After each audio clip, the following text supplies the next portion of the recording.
4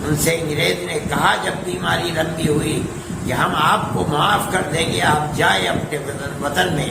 انہوں نے کہا کہ مجھے مرنا منظور ہے، اپنے وطن کی زندگی منظور نہیں ہے کہ میں انگریز سے معافی مانگ کر کے یہاں سے جاؤں۔ چنانچہ مر گئے اور وہیں دفن ہو گئے۔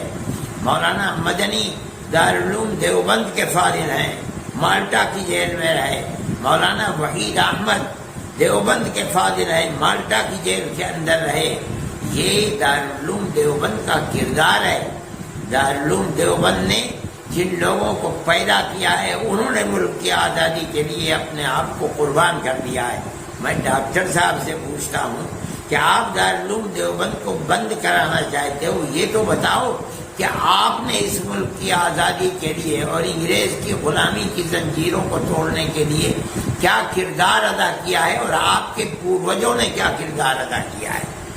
زبان کی لپالپی تو بہت ہے۔ میں یہ سمجھتا ہوں کہ آپ کو یہ سمجھنا تو چاہیے، تاریخ کے اوراق کو، ورقوں کو پلٹنا تو چاہیے۔ آپ یہ تو دیکھیں کہ جن لوگوں نے ملک کی آزادی کے لیے اپنے آپ کو قربان کر دیا، 9 10 سال جیلوں کے اندر رہے۔ مولانا مدنی سہارنپور کی جیل میں رہے، مالٹا کی جیل میں رہے، مراد آباد کی جیل میں رہے، بریلی کی جیل میں رہے، نینی جیل الہ آباد میں رہے، سابرمتی جیل میں رہے، مولانا حفظ الرحمان جیلوں میں رہے۔ یہ سب کون تھے؟ کہ وہی تھے جن کو دارالعلوم دیوبند نے پیدا کیا تھا۔ آپ کوئی مثال پیش کریں، آپ یہ بتائیں کہ آپ نے کیا ملک کی آزادی کے لیے قربانی دی ہے۔ آزاد ملک آپ کو مل گیا اور آپ کو آگے بڑھا دیا گیا۔ آپ آگے بڑھ کر کے یہ بات کر رہے ہیں، مگر یہ بات حقیقت کے خلاف ہے۔ جمعیت علماء ہند، آپ نے یہ نہیں بتایا کہ طالبان کا رشتہ جمعیت علماء ہند سے کیا ہے۔ مولانا مدنی جمعیت علماء کے صدر تھے، تقریباً 10 سال انگریز کی جیل کے اندر رہے اور جمعیت علماء کے صدر۔ آج بھی جمعیت علماء کا ایک کردار ہے، اور وہ یہ ہے کہ جمعیت علماء مذہب کی بنیاد پر 2 قومی نظریے کو نہیں مانتی، غلط ہے۔ اس ملک کے سب بسنے والے ایک ہی قوم ہیں۔ جمعیت علماء اس بنیاد کے اوپر جو کام کرتی ہے اس کام کے اندر ہندو مسلم کی کوئی تفریق نہیں ہوتی۔ ہم آج بھی کام کر رہے ہیں۔ ہم نے کیرلا کے اندر کام کیا، ایک مکان 4 لاکھ روپے کا بنا ہے۔ ہم نے ان مکانوں کے اندر کچھ نہیں دیکھا۔ ہندو ہے تو اس کو مکان بنا کر کے دیا، عیسائی ہے تو اس کو مکان بنا کر کے دیا، مسلمان ہے تو اس کو مکان بنا کر کے دیا۔ ڈاکٹر صاحب محترم، آپ ثابت کریں کہ آپ نے پیڑت ہندوؤں کے لیے کام کیا ہے تو کئی مسلمان پیڑت مسلمانوں کے لیے کام کیا ہے؟ آپ نہیں پیش کر سکتے۔ ہم آج بھی کام کر رہے ہیں۔ آپ کا یہ بیان بمبئی کے لیے، ہم بمبئی کے اندر کام کر رہے ہیں، کوکن کے علاقے کے اندر۔ آپ نہیں سمجھتے ہیں ہم نے کتنا کام مسلمانوں کے لیے کیا ہے اور کتنا کام ہندوؤں کے لیے کیا ہے۔ ہمارے یہاں کوئی تفریق نہیں۔ ہم نے 33 مکان ہیں جن مکانوں کو ہمیں مکمل بنا کر کے دیا۔ میں آپ سے کہتا ہوں کہ اس کے اندر سے 15 مکان غیر مسلموں کے ہیں جن کے اندر ہم بنا کر دے رہے ہیں۔ اس کے اندر 1-2 مکان مرمت کے بھی ہیں، باقی ہم پورے مکان بنا کر کے دے رہے ہیں۔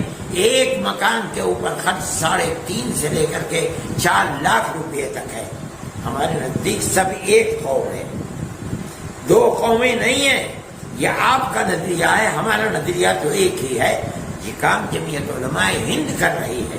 آپ یہ چاہتے ہیں کہ اس دروازے کو بند کیا جائے تو آپ یہ بتائیے کہ کام کرنے کا طریقہ کیا ہے۔ آپ مجھے یہ بتائیے اور آپ میڈیا کے اندر بولیے کہ آپ نے کتنے کام کیے ہیں جس کے اندر پریشان حال اور پیڑت ہندوؤں کی آپ نے مدد کی ہے تو مسلمانوں کی بھی مدد کیا، آپ بتائیں، پھر اس کے بعد کہیں کہ جمعیت علماء کے دروازے کو بند کر دیا جائے۔ میں یہ سمجھتا ہوں کہ آپ کو تاریخ پڑھنی چاہیے، سمجھنی چاہیے۔ سب کو ایک ہی لاٹھی سے نہیں یہاں کہا جا سکتا۔ آپ جو بات کہیں، آپ ایک ذمہ دار آدمی ہیں، اس کے بعد آپ یہ بات کہیں۔ جن چیزوں کو، جن اداروں کو آپ بند کرنا چاہتے ہیں، یہ ادارے تو ہندوستان کی جان ہے اور صحیح رخ کو پیش کر رہے ہیں۔ میں نہیں مانتا کہ کسی مذہب کا ماننے والا اس نفرت کی سیاست کو قبول کرے گا. جو کر رہا ہے وہ کسی مذہب سے تعلق نہیں رکھتا, ایک غلط بات کر رہا ہے. میں یہ سمجھتا ہوں کہ آپ کو سمجھ بوجھ کر بات کرنی چاہیے, غلط بات اپنی زبان سے نہ نکالنی چاہیے. میرے دل میں آپ کی قدر ہے, آپ ایک محترم آدمی ہیں. مجھے تکلیف ہوئی کہ آپ جیسے آدمی, شہرت یافتہ آدمی ایسی بات کرے. میں اس بات کو غلط سمجھتا ہوں. میں نے آپ کا ایک دوسرا ویڈیو بھی سنا تھا, ایک صاحب نے مجھے سکھلایا جب موہن بھاگوت جی نے آسام کے اندر یہ کہا کہ ملک کے اندر کوئی تفریق نہیں ہے, ہندو اور مسلمان سب ایک دوسرے سے ملے ہوئے ہیں, ان کے رگوں کے اندر جو خون دوڑ رہا ہے وہ ایک ہی خون ہے, کوئی تفریق نہیں ہے. اس کے اوپر آپ موہن بھاگوت جی کے اوپر کتنا ناراض ہوئے. میں یہ سمجھتا ہوں کہ RSS کے سنچالک کی یہ بات بڑی بہترین بات تھی, اور وہ یہ سمجھ رہے ہیں کہ اس ملک کو زندہ کس طرح رکھا جا سکتا ہے اور اپنے اس ملک کے اندر امن و امان کی کس طرح پیدا ہو سکتا ہے. آپ نے ان کی ذات کے اوپر بھی کیچڑ اچھالی ہے. میں یہ سمجھتا ہوں کہ آپ کی یہ بات غلط ہے, اور جس رخ پر آپ چل رہے ہیں وہ رخ غلط ہے.